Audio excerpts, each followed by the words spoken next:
এরপর যে খবরের দিকে নজর রাখবো, আবহাওয়ার খবরে নজর রাখবো। ঊর্ধ্বমুখী শহরের তাপমাত্রা, কলকাতার সর্বনিম্ন তাপমাত্রা 12.1 ডিগ্রি। দক্ষিণের জেলাগুলিতে তাপমাত্রার হেরফের নেই, সপ্তাহান্তে আরও কিছুটা বাড়তে পারে পারদ।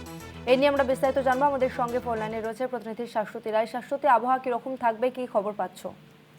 দেখো, আলিপুর আবহাওয়া দপ্তর যেমনটা জানাচ্ছে যে আজ পর্যন্ত সেই অর্থে তাপমাত্রা দক্ষিণবঙ্গের ক্ষেত্রে তারতম্য নেই, তবে ধীরে ধীরে শহর কলকাতার তাপমাত্রাও কিন্তু বৃদ্ধি পাচ্ছে এবং এই পরিস্থিতিতে দাঁড়িয়ে আগামী দুদিনে তাপমাত্রার পারদ কিন্তু বেশ কিছুটা ঊর্ধ্বমুখী হওয়ার সম্ভাবনা রয়েছে, যা স্বাভাবিকের ওপরে উঠতে পারে বলে মনে করা হচ্ছে।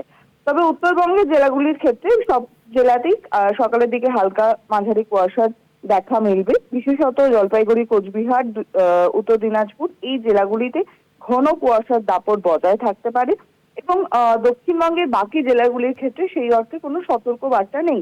তবে ঠান্ডার যে আমেজ বা শীতের যে ইনিংস তা কিন্তু কার্যত বজায় থাকবে এবং আগামী সপ্তাহ পর্যন্ত কোনো সতর্কতা না থাকলেও শীতের যে দাপট তা কিন্তু তীব্রভাবে না থাকলেও বজায় থাকবে গোটা জানুয়ারি মাস জুড়ে।